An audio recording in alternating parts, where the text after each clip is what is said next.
सीधे तौर पर आप ये देखिए कि जिस तरह के कानून इस वक्त बहस हो रही है संसद में, इस महिला आरक्षण को आप परिसीमन के साथ मत जोड़ो, महिला आरक्षण लाओ। वर्तमान में जो हमारी ताकत है 543 उसी पे आप लागू करो, हम पूरा आपका समर्थन करेंगे। महिला आरक्षण बिल नहीं है ये, आप परिसीमन की आपकी ये मंशा है, उस पे आप महिला आरक्षण का आपने एक लेबल लगा दिया है, ढांचा लगा दिया है। कितनी दुख की बात है, कितनी शर्म की बात है। राजनीति के नाम पर जो हाल कश्मीर का हुआ है, आसाम का हुआ है, वही हाल पूरे देश के करने का जो प्रयास है, हम संपूर्ण विपक्ष की ओर से इसका हम पुरजोर विरोध करेंगे। सभापति जी, एक आधी बात और, इस बिल के अंदर जब तक पिछड़े वर्ग की महिलाएं, जब तक मुसलमान भाइयों की महिलाएं नहीं शामिल की जाएंगी, हम समाजवादी लोग इसका साथ नहीं देंगे। धर्मेंद्र यादव जी ने एकदम गैर संवैधानिक बात करी, मुस्लिम महिलाओं को आरक्षण दिया।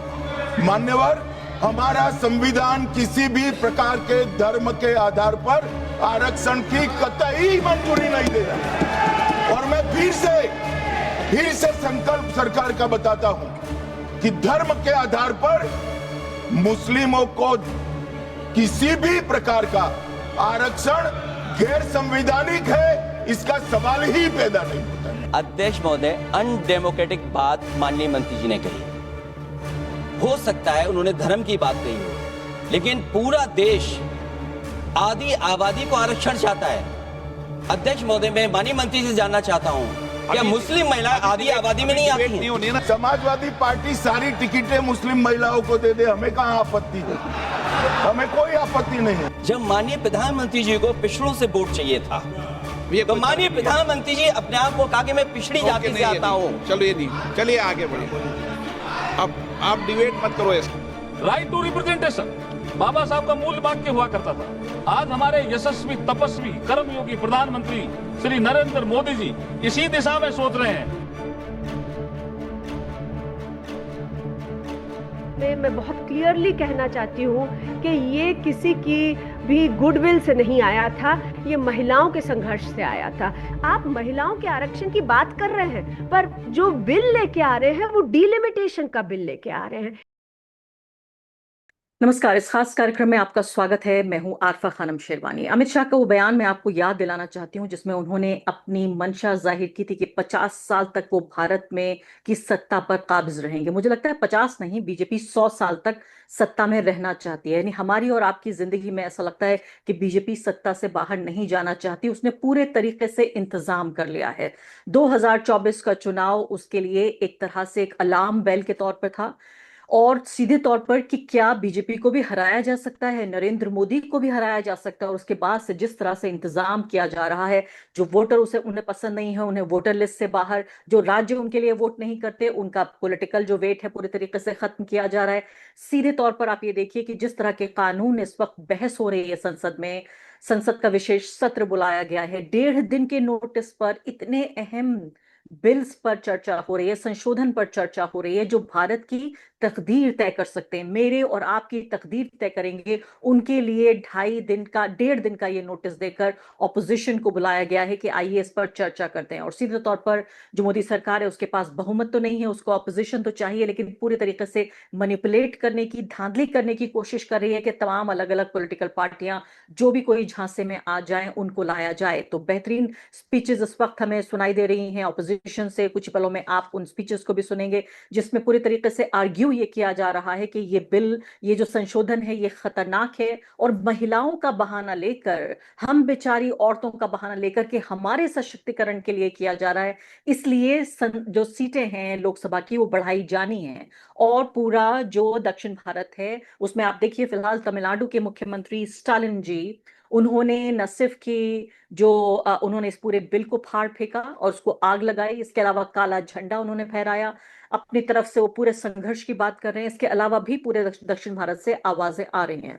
आइए सुन लेते हैं संसद में किसने क्या कहा। इस महिला आरक्षण को आप परिसीमन के साथ मत जोड़ो, महिला आरक्षण लाओ। वर्तमान में जो हमारी ताकत है 543 उसी पे आप लागू करो, हम पूरा आपका समर्थन करेंगे। 2029 में लाना चाहते हो कृपया लाइए, पर जो बात आपकी, जो हर बात में आप जो राजनीति करते हो, सिंबोलिज्म की पॉलिटिक्स जो करते हो, ये साफ साफ इस आपके इस बिल में, तीनों बिल में दिख रहा है कि ये आपका महिला आरक्षण लाने का बिल नहीं है, ये देश को बैकडोर के द्वारा परिसीमन करने का ये बिल है। ये आपकी मंशा है, महिला आरक्षण बिल नहीं है, ये हम परिसीमन की आपकी ये मंशा है। उस पे आप महिला आरक्षण का आपने एक लेबल लगा दिया है, ढांचा लगा दिया।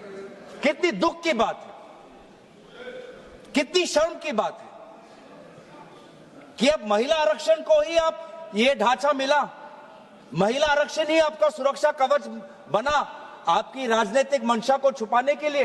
I have gone through the proposal that the government of India has brought, the Modi government has brought. I am saying this not as a member of the BJP, but I am saying this after thoroughly examining all the three proposals, that other than the practical proposal that the Modi government has brought for delimitation of seats in the country, the south of India and the smaller states of India that have controlled our population, we could not have got a better deal than this. This is the best deal that the Narendra Modi government has provided. राजनीति के नाम पर जो हाल कश्मीर का हुआ है, आसाम का हुआ है, वही हाल पूरे देश के करने का जो प्रयास है, हम संपूर्ण विपक्ष की ओर से इसका हम पुरजोर विरोध करेंगे।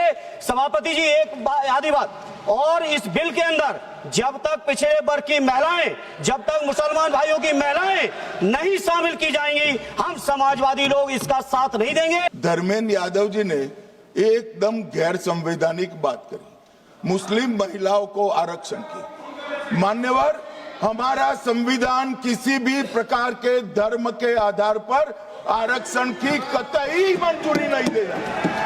और मैं फिर से संकल्प सरकार का बताता हूं कि धर्म के आधार पर मुस्लिमों को किसी भी प्रकार का आरक्षण गैर संवैधानिक है, इसका सवाल ही पैदा नहीं होता है। अध्यक्ष महोदय, अनडेमोक्रेटिक बात माननीय मंत्री जी ने कही। हो सकता है उन्होंने धर्म की बात कही हो, लेकिन पूरा देश आधी आबादी को आरक्षण चाहता है। अध्यक्ष महोदय, मैं माननीय मंत्री से जानना चाहता हूं, क्या मुस्लिम महिला आधी आबादी में नहीं आती नहीं होनी ना देंगे। समाजवादी पार्टी सारी टिकटें मुस्लिम महिलाओं को दे दे, हमें कहां आपत्ति है, हमें कोई आपत्ति नहीं है। विनम्र उससे होकर के किसी को हर्ट न करे, वो बात भी मैं कहना चाहता हूं। अध्यक्ष महोदय, जब माननीय प्रधानमंत्री जी को पिछड़ों से वोट चाहिए था, तो माननीय प्रधानमंत्री जी अपने आप को कहा कि मैं पिछड़ी जाति से आता हूं। चलो ये नहीं, चलिए आगे बढ़िए। अब आप डिबेट मत करो। राइट टू रिप्रेजेंटेशन बाबा साहब का मूल वाक्य हुआ करता था। आज हमारे यशस्वी, तपस्वी, कर्मयोगी प्रधानमंत्री श्री नरेंद्र मोदी जी इसी दिशा में सोच रहे हैं। इसी कारण मातृशक्ति को नीति निर्माण में भागीदार बनाने के लिए महत्वपूर्ण बिल पेश हुए हैं। ये बिल महिलाओं के समान भागीदारी के पॉलिटिकल जस्टिस को पूरा करेगा। इस वक्त हमारे साथ जानी मानी राइट्स एक्टिविस्ट मौजूद हैं, ट्रांसपेरेंसी एक्टिविस्ट अंजलि भारद्वाज। अंजलि, सबसे पहले तो मैं आपसे यही जानना चाहती हूँ कि हम और आपकी भलाई के लिए पूरे देश को एक तरह से आग लगा रहे हैं ये लोग, पूरे देश पर कब्जा करने की प्लानिंग है कि 100 साल रहेंगे। और आप ये देखिए कि मंत्री महोदय ने, जो सोशल जस्टिस मंत्री हैं, लंबा चौड़ा भाषण दिया कि कैसे जो बाबा भीमराव अम्बेडकर थे, उन्होंने ये कहा था कि सामाजिक और राजनीतिक और आर्थिक सशक्तिकरण महिलाओं का होना चाहिए, और इसलिए हम ये संशोधन करना चाहते हैं, जिसमें उत्तर प्रदेश को ऐसा लगता है कि एक पूरे देश पर भारी रहेगा। एक ही प्रदेश और दक्षिण के जो राज्य हैं वो सिमट के पता नहीं कहां चले जाएंगे। बिल्कुल आरफा, ये जो पूरा अभी हम देख रहे हैं पार्लियामेंट में अनफोल्ड होते हुए सीन्स, ये सब महिलाओं के नाम पर किए जा रहे हैं। और ये याद रखना जरूरी है कि सरकार महिलाओं की आड़ में, महिलाओं के आरक्षण की आड़ में अपना पॉलिटिकल उल्लू सीधा कर रही है। देखिए, महिला आरक्षण कानून 2023 में आ चुका है, उसमें ऑपोजिशन पार्टीज ने सबने पुरजोर उसमें समर्थन दिया था। और ये जो कानून पास हुआ था 2023 में, मैं बहुत क्लियरली कहना चाहती हूँ कि ये किसी की भी गुडविल से नहीं आया था, ये महिलाओं के संघर्ष से आया था। 3 दशकों से ज्यादा संघर्ष किया था महिलाओं ने कि रिप्रेजेंटेशन होनी चाहिए महिलाओं की, 33% रिजर्वेशन होनी चाहिए है पार्लियामेंट में और स्टेट लेजिस्लेटिव असेंबलीज में। 30 साल के संघर्ष के बाद ये कानून पास हुआ था। ये कानून जब पास हुआ तब भी महिलाओं ने आवाज उठाई, क्योंकि सरकार जो बिल लेके आई थी, ये बीजेपी सरकार बिल लेकर आई थी, जिसमें उन्होंने ये ऐसे क्लॉजेस डाल दिए जिससे कि वो बिल पास होने के बाद भी इंप्लीमेंट नहीं हो पाए हैं आज तक 2023 से।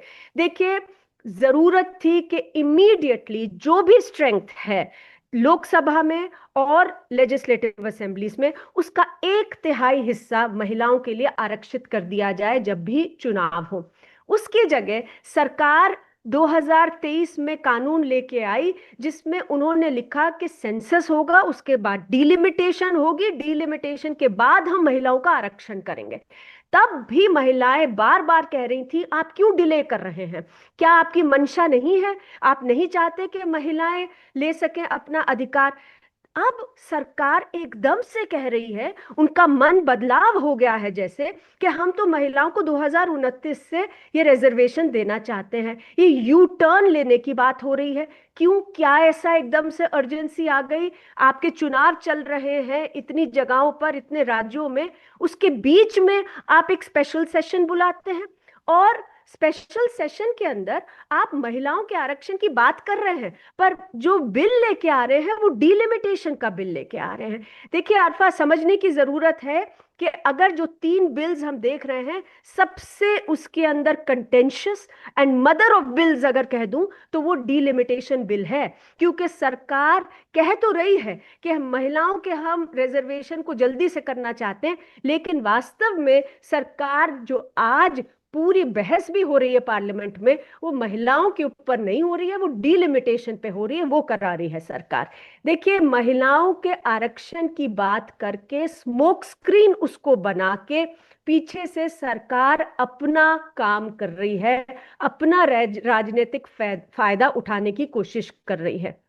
डिलिमिटेशन आप जी हाँ, मैं कह रही हूँ इसमें मक्कारी देखिए आप, मैं इससे ज्यादा मेरे पास और कोई हल्का शब्द नहीं है कहने के लिए कि सोशल जस्टिस मिनिस्टर को खड़ा किया जाता है। जब सामाजिक अन्याय करना चाहते हैं आप तो सामाजिक न्याय मंत्री को खड़ा किया जाता है। तेजस्वी सूर्या को खड़ा किया जा रहा है बेंगलुरु साउथ के जो सांसद है कहने के लिए कि मैं कह रहा हूं एज ए साउथ इंडियन, सबसे ज्यादा अगर समस्या होती तो मुझे होती। उनका वेट, उनका वजन पूरा अपने शब्दों के साथ जोड़कर, यानी आप सोचिए इतनी चालाकी और मक्कारी के साथ कि इधर सोशल जस्टिस मिनिस्टर और दूसरी तरफ साउथ इंडिया का एक बड़ा कद्दावर सांसद, उन दोनों को फीड करके ये बताने की कोशिश हो रही है कि अगर गलत होता तो ये लोग गलत कहते सबसे पहले। ठीक इसी तरीके से कि अगर मजदूरों के हित को कुचलना हो तो मजदूर नेता से कहलवा दीजिए, किसान के हित को कुचलना हो तो किसान नेता से कहलवा दीजिए, मुसलमानों के हित को कुचलना हो तो इनके पास मुसलमानों की भी फौज तैयार हो गई है जो अपने ही समुदाय के खिलाफ बोलने के लिए तैयार हैं। और आगे बढ़ने से पहले एक अदना सी गुजारिश कि आप मेंबर बनिए मेरे चैनल का आरफा खानम शेरवानी। अगर आप मेंबर बनते हैं, आपके समर्थन से आप मेरा हाथ मजबूत करेंगे, इतना मजबूत कि मैं सत्ता का कॉलर पकड़ के सवाल पूछ सकूंगी और जो हमारे समुदाय में हाशिए के जो तबके हैं उनकी आवाज उठा सकूंगी। आप यकीन जानिए, आपका एक छोटा सा सहयोग मेरे लिए इतना बड़ा होगा जिसके लिए आप अंदाजा भी नहीं लगा सकते। देखिए अरफा, ये तो जो आप कह रहे हैं मिसलीडिंग जो बातें हो रही हैं, इसका सिलसिला तो आज से पहले से चला आ रहा है। सीधी सी बात है, सरकार कह रही है, मोदी जी सब जगह पर महिला वंदन सम्मेलन कर रहे हैं पिछले 2 दिन में, लेकिन कह रहे हैं कि हम महिला सशक्तिकरण करना चाहते हैं। तो आप महिलाओं के साथ शेयर भी नहीं करेंगे आप क्या बिल लेकर आ रहे हैं? हम तो बार बार ये बात कह रहे हैं कि इतनी ज्यादा गोपनीयता, इतनी सीक्रेसी में कानून लाने की क्या जरूरत है? अगर वो कानून वास्तव में महिलाओं के सशक्तिकरण के लिए हैं तो फिर तो सरकार को सबसे पहले उन्हें पब्लिक डोमेन में डालना चाहिए था, देश की महिलाओं के साथ शेयर करना चाहिए था, उनसे बातचीत करनी चाहिए थी। सरकार को मालूम है सरकार क्या कर रही है। डिलिमिटेशन एक बहुत ही फ्रॉट इशू है हमारे देश में। हमें मालूम है कि नॉर्दर्न बेल्ट जो है, हिंदी स्पीकिंग बेल्ट जो है, वहां बीजेपी की पकड़ है बहुत स्ट्रांग, और जो सदर्न स्टेट्स हैं वहां पर बीजेपी की उस तरह की पकड़ नहीं है। सूर्या जी कुछ भी कह दे, लेकिन उस तरह की पकड़ बीजेपी की नहीं है। और डीलिमिटेशन अगर पॉपुलेशन के हिसाब से होता है, सेंसस के हिसाब से केवल होता है, तो नॉर्दर्न बेल्ट में एमपीज की संख्या बढ़ जाएगी proportion to the southern states. तो मतलब अगर आप ये सोचिए कि आवाज है एक तरह से, जो रिप्रेजेंटेशन है लोगों की इन द पार्लियामेंट, वो फिर अगर साउथ इंडिया की जो एमपीज हैं उनकी आवाज बिल्कुल संकुचित हो जाएगी as compare to the northern states. और वहां पर बीजेपी के राज्य हैं, तो जो भी बिल लेके आए फटाफट पास हो जाएंगे, क्योंकि आपके नंबर्स हो जाएंगे इतने जबरदस्त, आप चाह रहे हैं यही करना। और ये साफ नजर आ रहा है, क्योंकि जिस तरह से छुपाकर और भ्रम फैलाकर, ये सीधी बात है, पीएलसीपी जो प्री लेजिस्लेटिव कंसल्टेशन पॉलिसी है, ये केंद्र सरकार की ही पॉलिसी है, हमारी पॉलिसी नहीं है, केंद्र सरकार की पॉलिसी है, जिसमें कोई भी कानूनी मसौदा लाने से 30 दिन पहले उन्हें वो मसौदा लोगों के बीच रखना होता है, लोगों से फीडबैक लेना होता है, और फीडबैक के बेसिस पर कानून की जो ढांचा है उसे बनाना होता है। क्यों नहीं किया गया, क्यों लोगों से छुपाया गया? परसों जब सुबह के टाइम आप न्यूज़पेपर उठाइए, मिनिस्टर्स की फोटोज के साथ में लिखा था सदर्न स्टेट्स को डरने की कोई जरूरत नहीं है, ऐसा डिलिमिटेशन किया जाएगा, प्रोपोर्शनेट इंक्रीज किया जाएगा सीटों में। और उसी दिन दोपहर को जब ड्राफ्ट बिल सर्कुलेट हुआ फाइनली, इतनी शोर मचाने के बाद, इतनी पब्लिक प्रेशर के बाद, तो उसमें लिखा है कि ये तो पॉपुलेशन के हिसाब से किया जाएगा, मतलब सदर्न स्टेट्स का तो बिल्कुल हानि होगी इसमें। तो ये दो तरह की दोगलेपन की बातें चल रही हैं, भ्रमित करने की बातें चल रही हैं, जिसका कि लोकतंत्र में कोई जगह नहीं है। और देखिए अब तो सरकार के अंदर ये जिस तरीके से काम हो रहा है ना, दिस अफेक्ट्स द ट्रस्ट, लोगों का विश्वास जो है, आप किससे भी कहलवा लीजिए, बाहर कहलवा लीजिए, अपनी गोदी मीडिया से कहलवा लीजिए, आप अंदर कुछ सांसदों को खड़ा करके अपने कुछ कहलवा लीजिए, लोग भ्रमित नहीं होने वाले, उनको समझ में आ रहा है। और आपके जैसे जहां तक सामाजिक कार्यकर्ता मौजूद हैं उनको सूचना की शक्ति देने के लिए। लेकिन मुझे बताइए ऑपोजिशन क्या करेगा? मुझे लगता है कि ऑपोजिशन को तो बोरिया बिस्तर बांधकर सिर्फ और सिर्फ घर बैठ जाना चाहिए। अब उसके लिए सियासत के कोई मायने नहीं बचे हैं। आप देखिए तमाम डेमोक्रेटिक इंस्टीट्यूशंस को, जो लोकतांत्रिक संस्थाएं हैं, उन सबको कब्जे में ले रखा है। अब इसके बाद आखिर ये बचा था कि जाके जनता से वोट मांग सकता था कम से कम जो ऑपोजिशन है, अब वो भी उसको आजादी नहीं मिल रही है। क्या लगता है आपको, ऑपोजिशन की तो राजनीति भारत में खत्म हो जानी चाहिए? वन पार्टी रूल हो जाएगा अगले 100 साल तक? देखिए अरफा, कोशिश तो बहुतों की रही है ये, पर मैं तो आशावादी हूं। मुझे लगता है कि जब तक इस देश की जनता समझती रहे, लोगों तक बात पहुंचती रहे, और लोग अब देख पा रहे हैं। देखिए, एक लाइन की अमेंडमेंट लाने की जरूरत थी। महिलाओं का अगर सशक्तिकरण करना था और आपको महिलाओं के लिए आरक्षण करना था तुरंत, तो आपको एक लाइन का अमेंडमेंट लाना था विमेन्स रिजर्वेशन एक्ट में से। मैं बता देती हूं आपको वो लाइन, उसमें केवल ये लिखने की जरूरत थी कि हम डी लिंक कर रहे हैं डिलिमिटेशन और सेंसस से महिला आरक्षण को। महिला आरक्षण को किसी सेंसस, किसी डिलिमिटेशन की वेट करने की जरूरत नहीं है। अगर लोकसभा में 543 सीट्स हैं, उसमें से 1/3 सीट्स महिलाओं के लिए आरक्षित हैं। स्टेट असेंबली में जितनी भी सीट्स हैं, उसमें से 1/3 सीट महिलाओं के लिए आरक्षित हैं। ये कहने में किसी को आपत्ति नहीं होती, ऑपोजिशन को नहीं होती, किसी भी मिस्टर स्टालिन को, सदर्न स्टेट्स को मुझे नहीं लगता कोई आपत्ति होती, किसी महिला को आपत्ति नहीं होती। ये एक लाइन की अमेंडमेंट लाने की बजाय आप 3 कानून लाने की कोशिश कर रहे हैं, जिसमें आप डिलिमिटेशन कर रहे हैं। और अगर आप विमेन्स रिजर्वेशन के अंदर जो ये ला रहे हैं संशोधन, उसको देखें, एक अम्बिलिकल कनेक्शन है रिजर्वेशन का भी डिलिमिटेशन। तो ये तो लोगों को भ्रमित करा जा रहा है। आप देखिए, अभी भी ये कानून पास भी हो गए, तो क्या कोई गारंटी है कि महिलाओं का आरक्षण हो जाएगा? अभी तुरंत हो जाएगा, 29 तक भी हो जाएगा? उन्हें वेट करना पड़ेगा, डिलिमिटेशन का वेट करना पड़ेगा। अरफा, बिल्कुल करना पड़ेगा। और मैं कह रही हूँ एक हास्यास्पद और दुखदायी बात बताती हूँ, जब अखिलेश यादव कहने लगे कि आप महिलाओं के सम्मान की और महिलाओं की उपस्थिति की बात करें, क्या मुस्लिम महिलाएं, क्या महिलाएं नहीं हैं, इस देश की नागरिक नहीं है, तो अमित शाह खड़े होते हैं और बहुत अजीब सी हंसी हंसकर कहते हैं कि हाँ हाँ हमें कोई ऐतराज नहीं, अगर चाहें अखिलेश यादव और समाजवादी पार्टी तो अपने सारे महिलाओं के टिकट मुस्लिम महिलाओं को दे दें।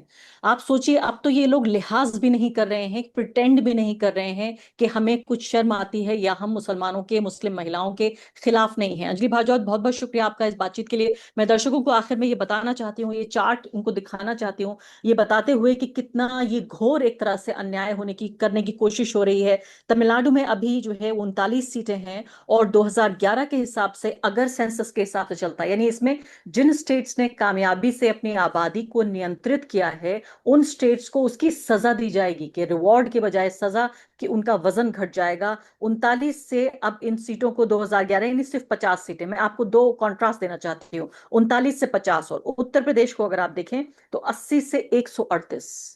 मैं सिर्फ आपको दो ही उदाहरण देना चाहती हूँ। उत्तर प्रदेश 80 सीटों से उसको 138 सीटों पे लाना चाहते हैं, और तमिलनाडु जहां सपना भी नहीं देख सकती बीजेपी आने का, वहां 39 से सिर्फ 50 सीटें करने की ये प्लानिंग है। मैं दर्शकों से, जैसे अंजलि ने कहा कि उनको सचेत और सतर्क रहने की जरूरत है, मेरा काम है आप तक सूचना पहुंचाना। बहुत बहुत शुक्रिया इस कार्यक्रम को देखने के लिए।